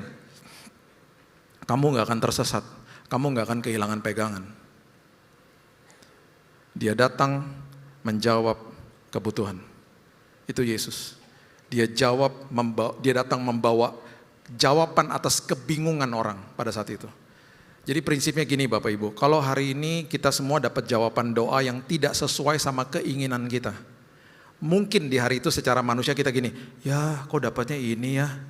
Saya cuma mau ingatkan kita, senantiasa ngucap syukur, terus bilang gini sama Tuhan, Tuhan mungkin hari ini aku gak ngerti kenapa aku dapat jawabannya ini. Tapi biarlah hatiku paham Tuhan, bahwa di ujung daripada ini semuanya, pasti jawaban doa ini membawa kebaikan buat aku. Karena aku gak tahu Tuhan, aku bukan manusia yang maha tahu, Tuhan yang maha tahu. Dan aku gak tahu hari esokku. Jadi apapun jawabanmu udah pasti itu. Bawa kebaikan buat aku. Tuhan biarlah aku belajar berserah, bukan menyerah. Berserah sama Tuhan. Dia datang untuk orang yang sedih, dia bangkit untuk orang yang sedang bingung, dan dia bangkit untuk orang-orang yang sedang ragu seperti Thomas. Yohanes 20 ayat 29 mengatakan begini. Yohanes 20 ayat 29. Kata Yesus kepadanya, karena engkau telah melihat aku, maka engkau percaya. Pintu gerbang hati ada dua, mata sama telinga. Mata sama telinga lebih hebat mata untuk mempengaruhi hidup. Contoh, Misalnya ada teman saya bilang gini, Bill, gue denger nih, di Mall Kelapa Gading ada diskon besar-besaran. Saya bilang gini, nggak ada, gue baru dari sana nggak ada, salah loh. Dia percaya nggak sama saya? Iyalah, penglihatan akan menganulir pendengaran. Karena penglihatan itu sangat berkuasa untuk mempengaruhi kondisi hati dan pikiran. Makanya Yesus bilang gini, karena kamu udah lihat ya jelaslah kamu percaya. Itu manusiawi lah. Dia tutup dengan kalimat buat saudara dan saya. Dia kasih tahu begini, berbahagialah mereka. Itu bahasa aslinya blessed makarios. Diberkatilah saudara dan saya yang hari ini tidak lihat Yesus namun percaya. Kita adalah orang-orang itu. Jadi kalau sampai ada keraguan dalam hatimu, bilang gini sama dia. Dan dia sangat menghargai karena dia tahu kelemahan kita. Dia tahu betapa susahnya kita mau percaya kepada dia yang kita nggak bisa lihat secara fisik. Dia tahu itu, makanya dia bilang itu, you are blessed, you are so blessed. Kata makarios, dalam bahasa asli Greek itu kalau tulis tuh very detail lah, very precise, presisinya luar biasa. Jadi yang Alkitab sedang ajarkan kita gini loh, seringkali itu berkat kita analogikan dengan harta, jabatan, status, ketenaran, uang, itu sekunder lah. Jangan dikejar-kejar gitunya. Berkat itu adalah ketika kondisi hati diubahkan sama Tuhan. That's blessing, itu berkat. Ketika kita bilang gini, I believe in you Lord, aku percaya kepadamu, kita diberkati. Karena di saat itu justru kuasanya ditunjukkan, penyertaannya dikasih tahu, perlindungannya dinyatakan. Kita bisa bilang gini, aduh udah gak mungkin tuh harusnya. Tapi pernyataan Tuhan luar biasa, bahkan hal-hal kecil dia jawab dalam doa-doaku. Dia kasih tunjuk dalam perkara-perkara indah, dalam hal-hal kecil dalam hidup kita. Itulah jawaban bagi orang-orang yang ragu. Dan yang keempat, yang terakhir, Yesus bangkit buat orang-orang yang gagal, seperti saudara dan saya. Matius pasal yang ke-27, ayat yang pertama sampai ayat yang kelima mengatakan begini, ada dua murid Yesus yang gagal toh. Perhatikan apa yang terjadi dengan mereka. Yudas dan Petrus. Yang satu menjual, satu menyangkal. Jangan ini dosanya lebih kecil dari enggak. Gagal aja lah, gak ada dosa kecil loh, udah gagal udah. Dua-duanya gagal kok. Ya. Perhatikan Matius 27. Dua-duanya nyesel. Tapi respon daripada orang atau pribadi yang mereka ketemui salah. Yang terjadi sangat mengerikan. Coba lihat ini. Matius 27 ayat 1. Ketika hari mulai siang, semua imam kepala dan tua-tua bangsa Yahudi berkumpul dan mengambil keputusan untuk membunuh Yesus. Mereka membelenggu dia, lalu membawanya dan menyerahkannya kepada Pilatus wali negeri itu.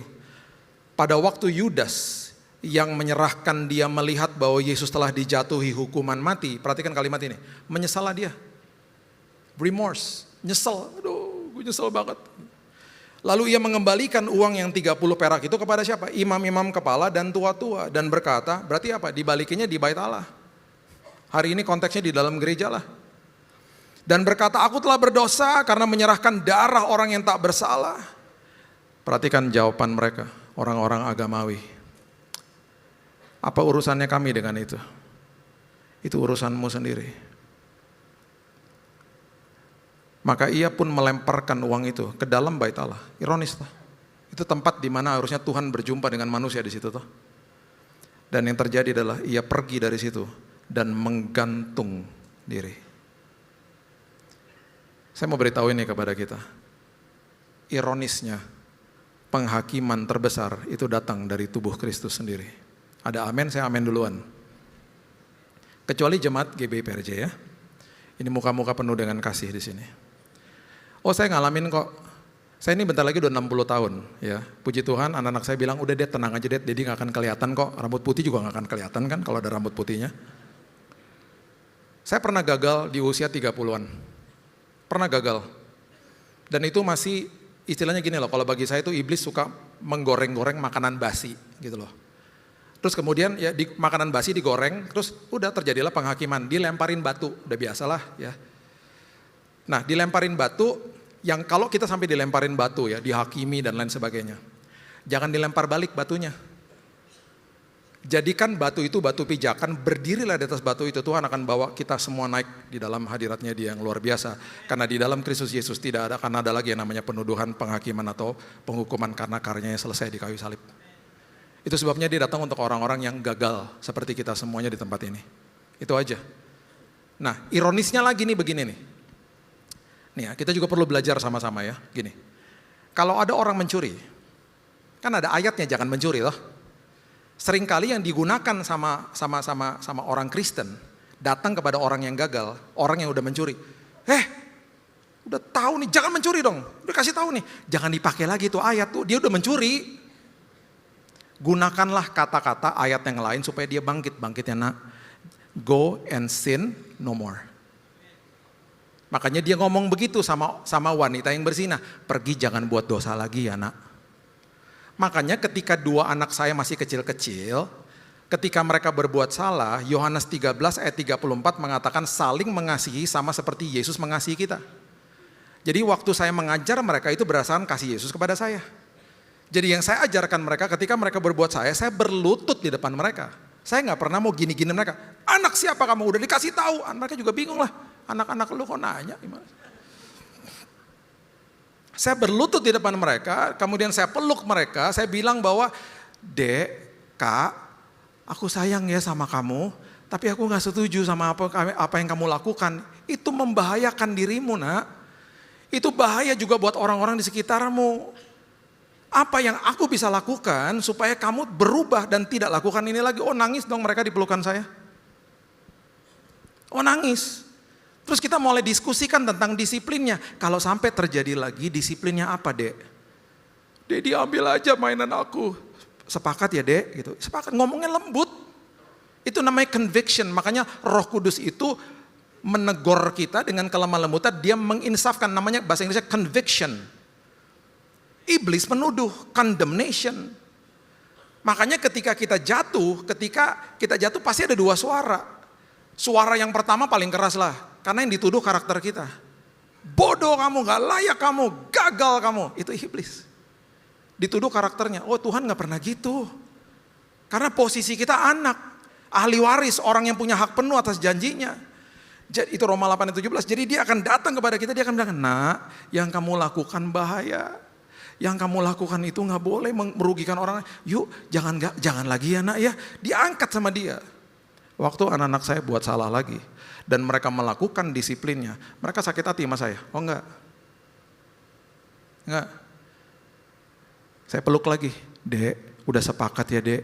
Dek diambil ya mainannya ya dek. I'm so sorry but I have to do this. Ambil aja dek. Kepahitan sama saya. Enggak. Makanya ya, takut sama Tuhan. Itu artinya hormat sama Tuhan. Artinya sebenarnya. Tapi akhirnya orang Kristen jadi ketakutan sama Tuhan karena ulahnya orang Kristen yang lain. Karena dihakimi. Jadi akhirnya ketika orang jatuh dalam dosa, dia lari dari Tuhan, bukan lari ke Tuhan. Jadi ketika kita salah, ketika anak-anak salah, oh mereka nggak takut-takut datang ke saya, Dad, I'm so sorry. Saya pernah nih ya, saya jemput anak saya yang perempuan di mobil. Dia ini lebih aktif lah, anaknya agak-agak hyper lah waktu masih kecil. Beda sama adiknya. Adiknya lebih kalem gitu ya. Adiknya tuh semua orang dipelukin sama dia. Sampai satpam juga dipelukin. Sampai saya dipanggil ke sekolah. Kenapa sih pak, nih anak semua orang dipelukin? Kayaknya karena di rumah dipelukin juga miss, saya bilang gitu. Kalau yang cewek ini suka berantem dulu masih kecil. Sama cowok juga berantem. Saya nggak nanya loh. Saya jemput dia di mobil, dia I'm so sorry. Kenapa? What happened gitu? Tadi aku berantem sama dia. Dia ngomong gitu. Dia ngasih tahu sama saya. Terus dia bilang, aku mau kok kalau disiplin, aku gak apa-apa Dad gitu. Kenapa? Karena mereka hormat sama orang tuanya, bukan ketakutan sama orang tuanya. Itu kasih karunia. Kasih karunia bukan tiket buat dosa, kasih karunia adalah sebuah kebebasan dari dosa. Makin ngalamin kasih karunia Tuhan, ngalamin kebaikan Tuhan, makin gak mau buat dosa.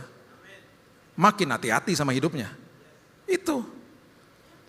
Makanya ketika dia datang kepada orang-orang yang harusnya dia bisa percaya, urusan lu. Bunuh diri dia. Petrus gagal juga. Coba lihat ya. Saya tutup dengan dua ayat ini. Yohanes 18 ayatnya yang ke-17. Maka kata hamba perempuan penjaga pintu kepada Petrus, bukankah engkau juga murid orang itu? Jawab Petrus, bukan. Penyangkalan terjadi. Ayat 18. Sementara itu hamba-hamba dan penjaga-penjaga bait Allah telah memasang api arang. Sebab hawa dingin waktu itu dan mereka berdiri berdiam di situ. Juga Petrus berdiri berdiam bersama-sama dengan mereka. Berdiam tuh begini nih, lagi kedinginan, aduh dingin. Petrus, perhatikan kalimat api arang. Karena yang Yohanes sedang kasih tahu sama kita, terjadi momen api arang. Dia menyangkal Yesus di depan api arang. Ini keren banget sih. Ini waktu saya ketemu ini, saya nangis saya. Karena gini. Ada momen-momen ya dalam hidup kita ngalamin momen api arang. Contoh ya. 16 tahun yang lalu papa saya dipanggil pulang Tuhan. Hari ini kalau saya lihat pria Manado usia 70 tahun, kulitnya warna putih, saya pasti noleh. Ingat papa, itu momen api arang bagi saya. Bapak ibu pernah disakiti dengan sebuah kata, tiba-tiba ada teman kita bercanda menggunakan kata itu, kita bisa bete loh. Karena kita ingat sama apa yang pernah melukai hati kita, itu momen api arang namanya. Nah, Petrus menyangkal di depan api arang. Oke, Yesus bangkit ya. Mereka lagi ketakutan nih dalam sebuah ruangan, terkunci semuanya. Yesusnya muncul di situ, menembus ruang. Alkitab katakan, karena mereka difitnah kan sama mahkamah agama tadi. Di situ, udah pastilah pertamanya takut, terkejut, pasti ada rasa senang juga. Wow, dia bangkit beneran. Petrus juga pasti senang lah. Tapi kalau saya jadi Petrus, pasti gini, aduh, ntar one on one sama gue nih ngomong apa ya? Karena dia dulu vokal banget, oh gak mungkin gue nyangkal dia, sombong rohani lah. Gue gak mungkin gitu, gue gak mungkin. Aduh, ntar gue ditanya-tanyain lagi. Di dalam benaknya pasti gini, kenapa nyangkal gue? Itu kan di dalam benak kita selalu. Dipertanyakan lah, diungkit-ungkit dan lain sebagainya. Perhatikan, Yohanes 21. Yesus menampakkan diri kepada murid-muridnya di pantai Danau Tiberias. Ada 7 murid, salah satunya Petrus. Ayatnya yang ke-8 dan 9, ayat terakhir mengatakan begini. Murid-murid yang lain datang dengan perahu karena mereka tidak jauh dari darat, hanya kira-kira 200 hasta saja dan mereka menghela jala yang penuh ikan itu. Ketika mereka tiba di darat, Yesusnya lagi masakin masakan pagi, breakfast buat mereka. Ketika mereka tiba di darat, mereka melihat apa di atasnya? Api arang. Mereka melihat api arang dan di atasnya ada ikan sama roti. Kalau bagi orang Manado itu panada. Jadi mereka lagi go on the shore, ke tepi danau, mereka lihat Yesus lagi masakin makanan pagi, roti sama ikan di atas api arang. Ini sengaja lah. Yohanes juga nulisnya sengaja ini. Dia nulis tentang temannya soalnya. Itu momen api arang namanya. Di situ kan Petrus begini, aduh api arang. Dia kan ingat dia nyangkalnya di depan situ. Ketika ada yang mengingatkan kita tentang masa lalu kita. Yang Yesus mau lakukan adalah, nanti Bapak Ibu baca sendiri ya di rumah ya, Yohanes 21. 3 kali kan disangkal? 3 kali juga dia ngobrol sama Petrus. Pertama kali dia ngobrol one on one di situ. Dia ngobrol, dia nanya sama Petrus 3 kali, nggak pernah diungkit masa lalunya. Dia bilang ini, kamu sayang nggak sih sama saya? Do you still love me? Of course, I love you so much. Dia nggak ungkit-ungkit. Sekarang saya mau tanya gini. Waktu pertama kali Petrus berjumpa dengan Yesus, panggilan hidupnya apa sih? Yesus bilang apa sama Petrus? Come with me, follow me, be the fisherman of men. Jadilah penjala manusia, betul? Itu kan panggilan dia di awal. Kalimat berikutnya 3 kali juga dia katakan begini, gembalakan domba-dombaku. Dengan kata lain, Yesus bilang begini, Petrus, jangan lupa ya sama panggilan hidupmu. Mungkin kemarin karena kamu gagal, kamu jadi lemes, kamu jadi lesu, kamu rasa tertuduh, kamu gak pengen lagi melayani dan lain sebagainya. Jangan lupakan pelayananmu. Aku datang buat orang gagal seperti kamu. Receive my grace, terima kasih karuniaku.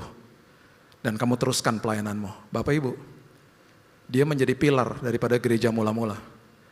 Alkitab pencatat ribuan orang bertobat ketika Petrus berkhotbah.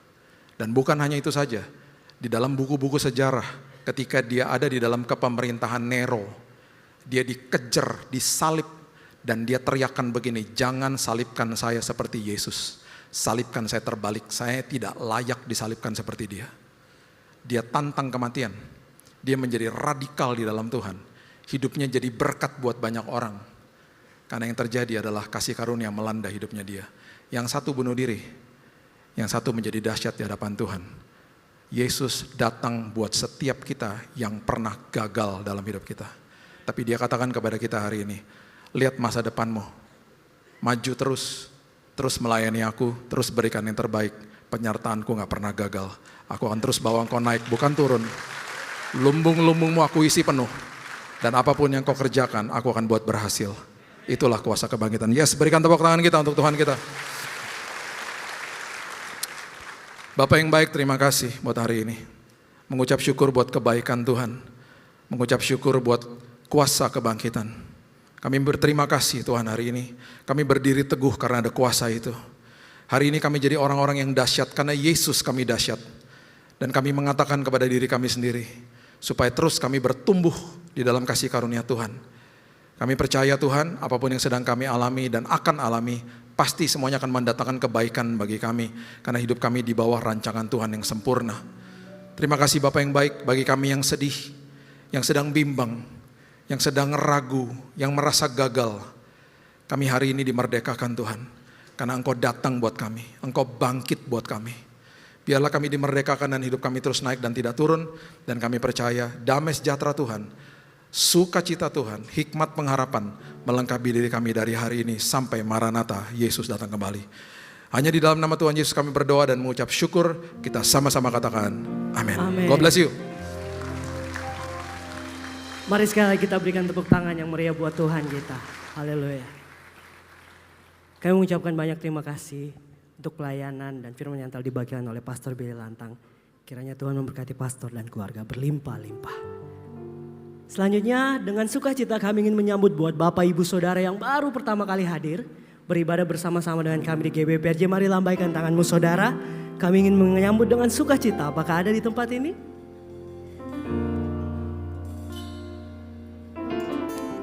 Apakah ada Bapak Ibu? Jangan malu-malu. Puji Tuhan, semuanya adalah jemaat yang setia. Mari minggu depan di tahun Amanat Agung ini kita ngajak keluarga kita, kerabat kita, teman-teman kita semua untuk hadir beribadah bersama-sama dengan kita di GBI PRJ. Selanjutnya kita akan mempersiapkan persembahan kita yang terbaik buat Tuhan, buat Bapak Ibu Saudara yang ingin memberikan dengan cara men-scan kris yang ada di depan tempat duduk Bapak Ibu Saudara, atau dapat men-scan kris yang terdapat di depan layar, atau dengan secara tunai. Untuk Bapak Ibu yang ingin memberikan secara tunai boleh mengangkat tangannya. Akan ada pengeria yang akan membantu untuk memberikan amplop persembahan. Untuk Bapak Ibu yang ingin memberikan secara tunai boleh lambaikan tangannya apabila masih membutuhkan amplop persembahan. Apabila semua sudah siap, mari Bapak Ibu Saudara saya undang kita untuk bangkit berdiri bersama. Kita akan mendeklarasikan doa persembahan dan setelah itu kita akan menutup dengan doa berkat. Mari sama-sama kita berdoa. Bapa, kami bersyukur buat semua berkat-Mu. Kami membawa persembahan sebagai wujud syukur kami. Kami percaya kami menerima kesehatan, keluarga, bisnis, pekerjaan dan kuliah yang terbaik. Ini adalah waktu memberikan persembahan di dalam nama Tuhan Yesus. Haleluya. Amin.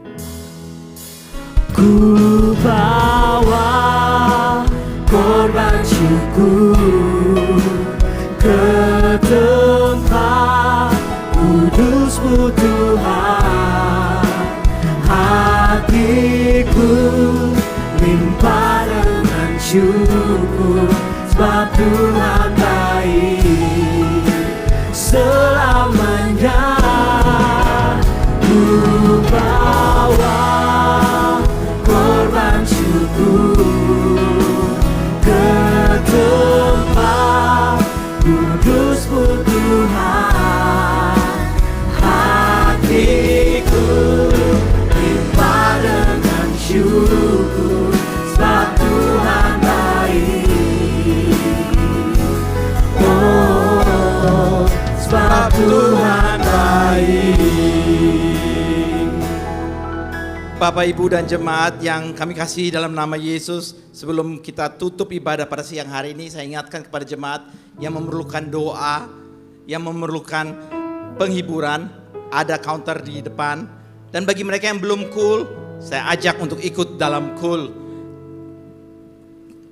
Mari kita berdoa. Terima kasih Tuhan Yesus, kami ucap syukur untuk ibadah pada hari ini. Kami ucap syukur untuk hadirat-Mu. Kau berikan kami kekuatan, Kau berikan kami pengharapan. Dan pada saat ini Bapa, kami mengucap syukur untuk hamba-Mu, Pastor Billy Lantang, yang telah Kau pakai menjadi berkat bagi kami siang hari ini. Bapa, kiranya berkat-Mu berlimpah selalu pada Pastor Billy. Kau berkati istri dan anak-anaknya.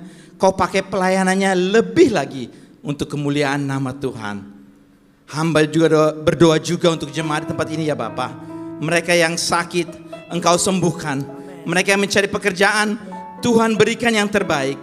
Mereka yang sudah 5 tahun menikah dan menunggu keturunan, Engkau berikan yang terbaik pula Tuhan.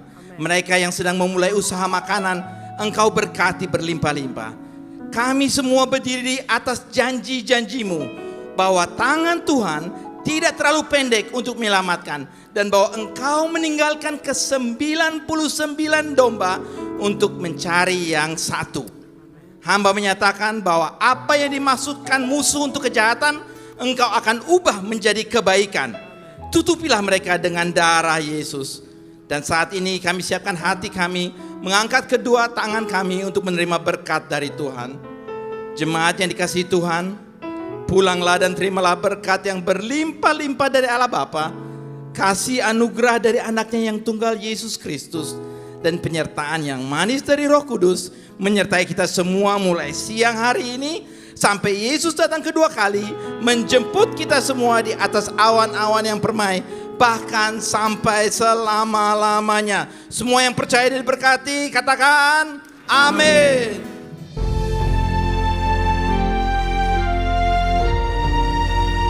Mari, jemaat yang dikasihi Tuhan, kita akan bersama-sama memperkatakan apa yang dimaksud dengan Pentakosta ketiga dan Mazmur 91. Apa yang dimaksud dengan Pentakosta ketiga? 1. Pentakosta ketiga adalah pencurahan Roh Kudus yang dahsyat di zaman ini, melebihi yang terjadi di Azusa Street. 2. Pentakosta ketiga akan mengakibatkan penuaian jiwa yang terbesar dan yang terakhir sebelum Tuhan Yesus datang kembali. 3. Pentakosta ketiga akan membangkitkan generasi Yeremia, yaitu anak-anak muda yang dipenuhi Roh Kudus, cinta mati-matian kepada Tuhan Yesus, tidak kompromi terhadap dosa, dan akan bergerak untuk memenangkan jiwa. 4. Pentakosta ketiga lahir di Indonesia dan bergerak ke bangsa-bangsa.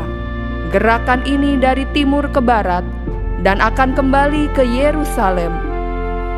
5. Pentakosta ketiga akan memberikan kuasa untuk menyelesaikan amanat agung, dan setelah itu Tuhan Yesus akan datang kembali. Dan mari bersama kita sepakat dan percaya mendeklarasikan firman Tuhan yang tertulis dalam Mazmur 91. Dalam lindungan Allah, orang yang duduk dalam lindungan yang maha tinggi dan bermalam dalam naungan yang maha kuasa akan berkata kepada Tuhan, tempat perlindunganku dan kubu pertahananku, Allahku yang kupercayai. Sungguh, Dialah yang akan melepaskan engkau dari jerat penangkap burung, dari penyakit sampar yang busuk. Dengan kepaknya, Ia akan menudungi engkau. Di bawah sayapnya, engkau akan berlindung. Kesetiaannya ialah perisai dan pagar tembok. Engkau tak usah takut terhadap kedahsyatan malam, terhadap panah yang terbang di waktu siang, terhadap penyakit sampar yang berjalan di dalam gelap, terhadap penyakit menular yang mengamuk di waktu petang. Walau 1000 orang rebah di sisimu dan 10.000 di sebelah kananmu. Tetapi itu tidak akan menimpamu. Engkau hanya menontonnya dengan matamu sendiri dan melihat pembalasan terhadap orang-orang fasik. Sebab Tuhan ialah tempat perlindunganmu, yang maha tinggi telah kau buat tempat perteduhanmu. Malapetaka tidak akan menimpa kamu, dan tulah tidak akan mendekat kepada kemahmu. Sebab malaikat-malaikatnya akan diperintahkannya kepadamu untuk menjaga engkau di segala jalanmu. Mereka akan menatang engkau di atas tangannya, supaya kakimu jangan terantuk kepada batu. Singa dan ular tedung akan kau langkahi. Engkau akan menginjak anak singa dan ular naga. Sungguh, hatinya melekat kepadaku, maka aku akan meluputkannya. Aku akan membentenginya, sebab ia mengenal namaku. Bila ia berseru kepadaku, aku akan menjawab. Aku akan menyertai dia dalam kesesakan. Aku akan meluputkannya dan memuliakannya. Dengan panjang umur akan kukenyangkan dia, dan akan kuperlihatkan kepadanya keselamatan daripadaku. Haleluya! Amin. Shalom saudara, hari-hari ini kita harus menyadari bahwa kemajuan di dunia digital, khususnya internet dan AI atau artificial intelligence, merupakan sebuah kenyataan dan dinamika yang mustahil untuk kita bendung. Pengaruh serta dampaknya, baik yang bersifat positif maupun negatif, sudah menyebar ke seluruh penjuru dunia. Hal ini merambah setiap lapisan masyarakat, tanpa memandang usia atau tingkat ekonomi, serta menyentuh dunia sekuler maupun religi, termasuk kita yang ada di dalam aliran Pentakosta. Pembahasan Voice of Pentecost kali ini adalah bagaimana insan Pentakostal menyikapi kemajuan dan penggunaan AI. Hanya dalam waktu singkat, sejak kemunculannya di tahun 2022, kini telah muncul ratusan program berbasis AI yang digunakan secara aktif untuk berbagai keperluan. Kita harus menyadari bahwa teknologi ini akan terus bertambah dan berkembang pesat. Nyaris tidak ada lagi sisi kehidupan manusia saat ini yang tidak bersentuhan dengan perkembangan AI. Secara positif, AI telah membantu banyak orang dalam meringankan beban pekerjaan, studi, hingga riset. Namun, di sisi lain, kita juga menyaksikan banyak orang yang justru memakai AI untuk menghindari tanggung jawab yang seharusnya dikerjakan sendiri, seperti manipulasi karya ilmiah atau proses wawancara kerja. Bahkan ada kejadian-kejadian tragis yang memilukan, seperti kasus di Amerika Serikat pada Juni 2025, di mana seorang pemuda mengakhiri hidupnya setelah berdiskusi dengan AI mengenai cara bunuh diri yang efektif. Di Kanada, percakapan yang tidak terarah dengan AI mengakibatkan penggunanya mengalami delusi. Bahkan ada yang terjebak dalam perasaan cinta terhadap AI. Kenyataan-kenyataan inilah yang menuntut kita untuk mengambil sikap yang tepat dalam menggunakan teknologi ini. Dalam menanggapi kemajuan ini, Profesor Heidi Campbell menjelaskan bahwa teknologi digital mampu menciptakan platform virtual yang tidak hanya melengkapi praktik spiritual tradisional, tetapi juga menyediakan ruang bagi spiritualitas di dunia digital. Billy Wilson juga menyatakan bahwa teknologi memungkinkan Injil untuk menjangkau setiap orang untuk mengalami perjumpaan autentik dengan kuasa Roh Kudus. Nicky Gumbel menambahkan bahwa Roh Kudus tidak dibatasi oleh alat apapun yang kita pakai. Campbell membagi 3 posisi yang biasanya diambil gereja berdasarkan Wahyu pasal 2-3. Yang pertama, teknofobia. Ini adalah posisi gereja yang menolak teknologi digital karena ketakutan akan dampak negatifnya. Sikap yang menganggap teknologi sebagai musuh yang tidak bisa ditebus justru menutup peluang misi. Padahal, sesuai Yohanes pasal 1 ayat 3, segala sesuatu, termasuk AI, ada di bawah kedaulatan Kristus dan dapat digunakan untuk kemuliaannya. Yang kedua, teknofilia. Ini adalah gereja yang sangat antusias mengadopsi teknologi demi mengejar popularitas. Sukses pelayanan hanya diukur melalui angka digital seperti likes dan views. Rasul Yohanes mengingatkan agar sistem dunia tidak menggantikan kasih mula-mula kepada Kristus. Yang ketiga, middle tech. Ini adalah model yang paling sehat. Gereja tidak menolak, namun tidak juga memuja teknologi. Mereka menggunakan hikmat, doa, dan pemikiran teologis sebelum menggunakan inovasi digital. Roma 12 ayat 2 mengingatkan kita tidak boleh menjadi serupa dengan pola dunia, melainkan harus terus diperbaharui dalam cara berpikir. Lalu, bagaimana langkah nyata kita sebagai insan Pentakosta? Yang pertama, kita tidak boleh anti terhadap teknologi, namun jangan sampai kita dikendalikan atau bersandar sepenuhnya pada hasil AI. Segala yang baik berasal dari Allah, tetapi bisa menjadi rusak jika disalahgunakan. Kita harus menggunakannya secara benar, etis, dan alkitabiah. Yang kedua, AI tidak boleh menjadi penentu sudut pandang teologi, tata ibadah, atau pola pemuritan kita. AI hanyalah alat pendukung. Otoritas teologis dan pembentukan iman harus tetap dipimpin oleh Roh Kudus dan Alkitab.